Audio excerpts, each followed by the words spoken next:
YouTube, nouvelle vidéo. On continue la lecture. Ne sait jamais. Là, j'ai à peine de tourner la vidéo après le travail et on va continuer. On va faire, comment on appelle ça, la vidéo de la lecture. En plus, j'ai l'impression c'était le concept que vous aimez plus sur la chaîne parce que c'est là où j'ai le plus de vues, etc. Donc, je vais continuer. En plus, l'autre, il commence à devenir redondant. Donc, je vais essayer de changer. Bref. Là, on est page 84. Et la fin du chapitre est 88. Du coup, on va le dire jusqu'à la fin du chapitre. Et voilà. Donc, c'est parti. L'ego est une force incroyable. Plus j'entendais parler de ma propre réussite, plus j'étais tenté de me la couler douce. Comme si j'étais enfin arrivé. Je sais bien que le voyage n'est jamais fini et que l'on peut toujours en faire plus. Mais lorsque la vie cesse de vous botter le train et vous sert à la place un grand bol d'éloges, il est facile de penser que vous êtes arrivé. D'ailleurs, désolé, je suis un peu malade, du coup, je sais pas si je la vois un peu enrhumée, etc. et tout. Et je vous invite aussi à aller voir les épisodes précédents. Je commence le livre, pas du tout début, parce que je l'avais commencé seul, mais j'avais lu un chapitre seul. Du coup, c'est parti. D'autant plus si ce respect a été durement gagné. Mais les éloges, qu'ils viennent de vos supérieurs, de votre famille ou de n'importe qui d'autre, ont leur revers. Ils calment le sauvage qui sommeille en vous et vous empêchent d'éprouver le besoin de vous dépasser. Pour contrôler mon ego, je devais instaurer un moratoire sur toute forme de complaisance. Je devais retourner dans mon laboratoire mental et retrouver le sauvage que j'avais été. J'ai cessé de répondre à la plupart des appels et des messages. Je me suis déconnecté et je me suis mis à mon écoute. En d'autres termes, j'ai mis au point un plan d'entraînement exténuant de 2000 km sur 10 semaines. La plupart des gens vous diront que des semaines à 160 km sont excessives. Courir de telles distances pendant presque 3 mois d'affilée ne permet pas une bonne récupération. Mon rythme idéal avait toujours été de 16 km par jour, mais je devais désormais dire à mon esprit et mon corps que la fête était finie. J'avais besoin de passer à la vitesse supérieure. Je devais arriver parfaitement entraîné à Leadville. Le 4 juin, j'ai envoyé un courriel à Babbitt pour lui dire que s'il avait encore de la place, j'étais prêt à aller décrocher les étoiles pour la CAF. En bon sauvage à temps partiel que j'étais, j'ai posté le courriel 3 jours après la date limite. Preuve que Goggins s'était toujours porté disparu et que c'était David qui était aux manettes. Mais Babbitt a réussi à m'inscrire et une semaine plus tard, Kish et moi, nous avons atterri à Avalon, dans le New Jersey, pour plusieurs semaines d'entraînement. Avalon se situe sur une île de 11 km de long, plate comme une crêpe et parsemée de grandes maisons modernes où la famille de Kish passe ses étés. C'est un bel endroit peuplé de familles souriantes qui profitent de leurs vacances. L'eau y est chaude, les plages de sable blanc sont bondées et à chaque soir, de groupes se forment dans la baie pour assister au coucher du soleil. Un cornet de glace à la main. C'est du moins ce que l'on m'a dit. Je n'ai rien vu. Je passais mon temps sur la route. Je courais entre 25 et 40 km par jour dans la chaleur étouffante de l'été de la côte Est. L'entraînement et l'altitude n'étant pas possible, je devrais me contenter des pics de chaleur et d'humidité au niveau de la mer. La plupart du temps, je traversais l'île de long en large pour faire mes kilomètres. Je ne vérifiais jamais la météo avant de quitter la maison. Au début, je ne m'emportais qu'une goutte d'eau, mais j'ai vite compris que c'était loin d'être suffisant. Au bout d'une heure, elle était vide et je terminais la course à sec. J'ai tout essayé pour m'hydrater, j'ai pris 2 gourdes, j'ai déposé des gourdes dans les buissons le long de mon parcours, mais le jour de la fête, l'indépendance, lorsque les températures a dépassé 32 degrés et le taux d'humidité 85%, l'eau était tellement chaude qu'elle était imbuvable. Je suis revenu une seule gourde, une fois vide, mon plan d'hydratation était la même qu'à l'époque de mes longues courses. Quand j'étais militaire, sous les tropiques, quand j'avais soif, je me léchais les lèvres, point barre. L'humidité et l'hydratation n'étaient pas mes seuls soucis. À Avalon, il y avait aussi les insectes. J'ai traversé des nuées de moustiques affamés et au bord de l'eau. J'ai eu mes affaires aux fameuses mouches à tête verte de l'île.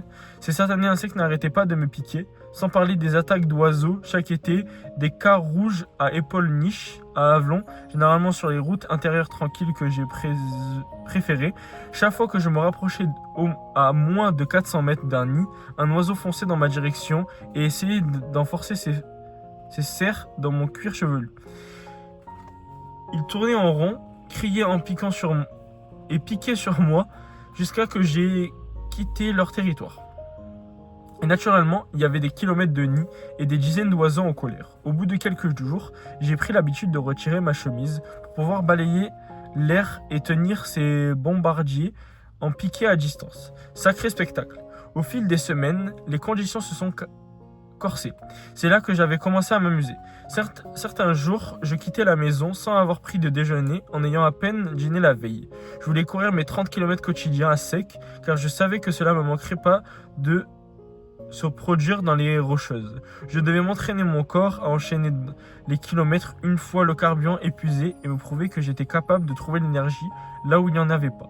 Un après-midi, j'ai touché le fond au kilomètre 25. Mon rythme s'est effondré, passant de 4,22 à 5,37 au kilomètre. Je n'avais plus d'eau. Bien sûr, j'étais très mal, mais je me suis surpris à apprécier d'avoir la tête qui tournait, d'être déshydraté et d'avoir zéro énergie. J'ai savouré cette souffrance parce qu'elle me prouvait que j'avais encore la force de me dépasser, et j'ai tracé le dernier kilomètre et demi en 7 minutes chrono. Mi-juillet, le mercure a dépassé 37 degrés et l'humidité 80%. Ça a été l'une des journées les plus chaudes de l'été. La température ressentie battait tous les records et la qualité de l'air était épouvantable. Les autorités ont émis un avertissement conseillant aux habitants de rester à l'intérieur. Traduction en googlish, c'était la journée idéale pour courir 35 km. En juillet, Avalon est toujours très animé. La piste cyclable est très fréquentée et devant les pancake house et les boulangeries, des files d'attente de clients impatients se forment.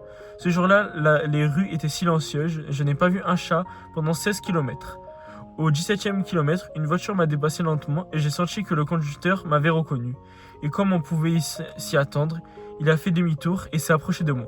David Goggins, mec, je savais que c'était toi. Je lui ai jeté un coup d'œil, il avait l'air assez en forme et sportif. Il était perplexe et peut-être même un peu inquiet de me voir battre le pavé. Mon pote Prot est là dehors un jour comme aujourd'hui. J'ai haussé les épaules et secoué la tête. Parce que tu ne l'es pas, toi? La réponse m'était venue sans réfléchir, mais en poursuivant ma course, j'ai pris la mesure de ce que je venais de dire. J'avais choisi le pire jour de l'été pour faire ma plus longue course de la semaine. Pourquoi? Parce que personne d'autre n'aurait imaginé le faire. Ce qui m'a donné une fois de plus l'occasion de me prouver que j'étais hors du commun. Je n'étais plus vraiment le sauvage de l'entraînement des cils, mais j'en avais pas été aussi proche que depuis des années. Je courais dans un état d'esprit que je n'avais pas connu depuis la Strongling Gym, une course sur une route de tennis que j'avais remportée en 2016. J'avais attaqué l'épreuve avec calme et détermination, et j'avais couru les 66 km comme si c'était un marathon au rythme de 4,26 au kilomètre. À 13 km de l'arrivée, j'ai rattrapé le leader, puis j'ai tenu bon. J'ai terminé en moins de 5 heures et remporté la course avec 3 minutes d'avance sur le deuxième. Dans la chaleur écrasante d'Avalon, j'ai retrouvé le même mental et le même physique et compris que l'homme que je pensais avoir enterré sous une couche de confort et de réussite était toujours là et attendait d'être libéré. Le monde a besoin de médecins, d'avocats et d'enseignants, mais nous avons aussi besoin de sauvages pour prouver que nous sommes tous capables d'aller beaucoup plus loin. Au bout de 10 semaines d'efforts intensifs et de 8 semaines d'entraînement en pleine chaleur, j'étais prêt à redécouvrir quelque chose que je pensais avoir perdu. Comeback à la Strolling Gym avant la chute. Voilà. Petite illustration, je sais pas si vous allez bien voir. Voilà. Donc voilà, on a fini le chapitre. Le prochain chapitre, c'est Évolution 3. Donc, ce sera le chapitre 4 ou 3, je crois. Donc voilà. Ouais, c'était rapide. En vrai, dans les autres vidéos, j'avais l'impression que je m'améliorais. Là, j'ai pas très bien lu, je suis pas très content. Du coup, on a fini le chapitre. En vrai, il était pas mal. Ça parle surtout de sa renaissance, entre guillemets. De toute façon, j'ai fait un débrief. Bon, là, je vais pas redébriefer parce qu'en vrai, il a fait la même chose. Hein. Juste là, j'ai un peu débriefé. En gros, comment on appelle ça? Il prouve encore à lui-même qu'il peut aller plus loin. Et il est en train de retrouver le sauvage en lui. Et voilà. Là, je pense que le prochain chapitre, il va aller courir la course. Je sais pas s'il va la gagner ou quoi. Ça m'étonnerait. Et voilà. Moi, je vous souhaite une bonne soirée. Cette vidéo, je sais pas à quelle heure elle sortira. Et à demain pour 2 nouvelles vidéos. N'hésitez pas à vous abonner, s'il vous plaît, à liker, à commenter si possible. Et voilà. Bonne soirée.